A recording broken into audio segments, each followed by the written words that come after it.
Chicken biryani செய்யலான்னு இருக்கேன். நேத்தே சுப்பு செய்து தர சொன்னாங்க. உங்களுக்கும் சேர்த்து நான் செய்யறேன். நீங்க வயலுக்கு போன பிறகு யாரையாவது ஆள் அனுப்புங்க. சரி ராதா, பசங்க ஆசைப்பட்டா செய்து கொடு, நிறைய செய்து கொடு, ஃப்ரெண்ட்ஸுங்களுக்கு எல்லாம் கொடுத்து விடு, எனக்கும் நீ செய்து கொடுத்து விடு. சரி, நான் வயலுக்கு போயிட்டு வரேன், நேரம் ஆகுது.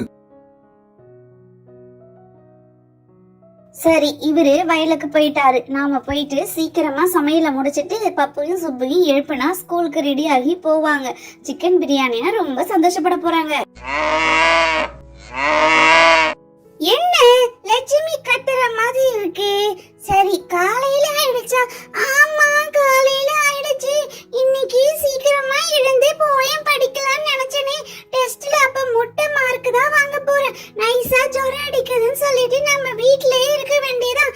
இல்லைன்னா போயிட்டு முட்டை வாங்கிட்டு யார் மிஸ்ஸுக்கிட்ட அடி வாங்குறது? நம்ம தெரியாம படுத்துப்போம். அம்மா கேட்டா ஜொரம்னு சொல்லிக்கலாம். அதான் வழி. அப்போ சுப்பு, மணியாகுது, எழுந்துருங்க. இன்னைக்கு ஸ்கூல் உண்டு. நீங்க என்ன தூங்கிட்டே இருக்கீங்க? சீக்கிரமா போயிட்டு குளிச்சிட்டு ரெடி ஆகுங்க. இதோ எழுந்திருக்கம்மா, நான் போய் ஃபர்ஸ்ட் குளிச்சிட்டு வந்துடுறேன். என்ன பப்பு, உனக்கு தனியா சொல்லணுமா? சுப்பு எழுந்து குளிக்க போயிட்டா. நீ எப்ப பாரு லேட்டு தான். எழுந்திருடா. அம்மா, எனக்கு ஜொரம் அடிக்குதும்மா. ரொம்ப இரும்பலா இருக்குமா. இன்னைக்கு என்னால ஸ்கூலுக்கு போக முடியாதும்மா. ரொம்ப உடம்பு முடியலம்மா. என்னடா சொல்ற பப்பு? நான் நைட்டு நல்லா தானே பார்த்தேன் உன்னை. இப்போ உடம்பு முடியலன்னு சொல்ற.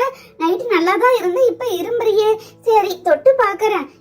என்னது, ஒண்ணு ஜொரம் அடிக்கிற மாதிரி தெரியலையே. உடம்பு நல்லா ஜில்லுன்னு தானே இருக்கு. இவன் என்ன உடம்பு சரியில்லை ஜொரம் சொல்றானே? அம்மா, நான் என்ன பொய்யா சொல்றேன்? எனக்கு நிஜமாலுமே உடம்புல ஜொரம் அடிக்குதும்மா. உங்களுக்கு தான் தொட்டு பார்த்தா தெரியல. அது மட்டும் இல்ல, தலை ரொம்ப வலிக்குதுமா. நான் குளிச்சிட்டு யூனிஃபார்ம் எல்லாம் போட்டு ரெடி ஆகிட்டேன். என்ன இந்த பாப்பு படுத்தே இருக்கான்? என்னன்னு தெரியலையே. ஏதோ டிராமா போடுறான்னு நான் நினைக்கிறேன். சரி சுப்பு, அவனுக்கு ஜொரம் அடிக்குதாம். நீ சாப்பிட்டுட்டு ரெடி ஆகி ஸ்கூலுக்கு போ. வேன் அங்கிள் வந்துருவாரு பாரு. சீக்கிரமா வந்து சாப்பிடு. அம்மா, நான் நேத்தே கேட்டேன்ல, அதானம்மா இப்ப செஞ்சிருக்கீங்க. நீங்க சாப்பிடுறதுக்கு எனக்கு நிறைய கொடுங்க. சுப்பு, நிறைய கொடுக்கறேன்டா. உன் ஃப்ரெண்டுங்களுக்கும் நான் நிறைய சேர்த்து வச்சிருக்கேன். நீ எல்லாருக்கும் கொடு, சரியா? என்னது, ரெண்டு பேரும் இப்படி பேசிக்கிறாங்களே. அப்படி என்ன டிஷ் இன்னைக்கு செஞ்சிருப்பாங்க? இவ என்னமோ கேட்டாலாம், அம்மா என்னமோ செஞ்சிருக்காங்களாம்.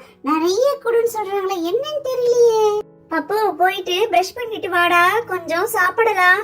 சாப்பிட்ட பிறகு நம்ம ஹாஸ்பிட்டலுக்கு போவோம், சரியா?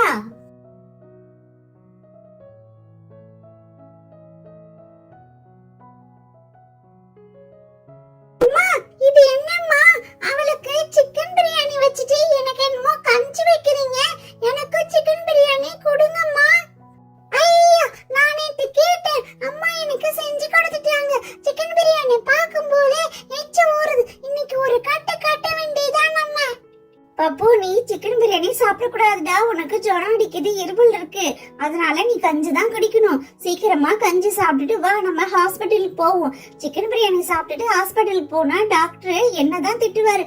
உடம்பு சரியில்லாத பையனுக்கு சிக்கன் பிரியாணி கொடுத்தீங்களான்னு. சீக்கிரமா கஞ்சி குடிச்சிட்டு வாடா போலாம். அப்பா, இன்னைக்கு சிக்கன் பிரியாணி சூப்பரா இருந்துச்சு. என் ஃப்ரெண்ட்ஸ் எல்லாம் சாப்பிட்டுட்டு இன்னைக்கு சூப்பர்னு சொல்ல போறாங்க. பாவம் பப்பு தான் ஒன்னும் சாப்பிடவே முடியல, ஜுரம். சரிம்மா, நான் போயிட்டு வரேன். பாய்மா. என்னடா பப்பு, கஞ்சி குடிச்சிட்டியாடா? ஹாஸ்பிட்டலுக்கு போலாமா? சரி வா போலாம். போயிட்டு உனக்கு ஜுரத்துக்கு ஒரு 2 ஊசியாவது போட்டாதான் உனக்கு சரியாகும். சரி வாடா போலாம். அம்மா, சாரிம்மா, நம்ம ஹாஸ்பிட்டலுக்குலாம் போக வேண்டாம். எனக்கு ஜுரம்லாம் இல்ல, நான் நல்லா தான் இருக்கேன். போயம் டெஸ்ட் நான் படிக்கவே இல்லம்மா, அதனாலதாம்மா அப்படி செஞ்சேன். உனக்கு ஜுரம் இல்லன்னு எனக்கு எப்பவே தெரியும் பப்பு. நான் சும்மா தான் டாக்டர்கிட்ட போலான்னு சொன்னேன். சரி, இந்த போயமை நீ இன்னைக்கு உட்கார்ந்து நல்லா படிச்சுட்டு நாளைக்கு ஸ்கூலுக்கு போகணும், ஓகேவா? சரிம்மா, நான் இனிமே இந்த மாதிரி செய்ய மாட்டேன். நான் ஒழுங்கா படிச்சுட்டு நான் ஸ்கூலுக்கு போறேம்மா. ஃப்ரெண்ட்ஸ், நீங்களும் என்ன மாதிரி செய்யாம ஒழுங்கா படிங்க.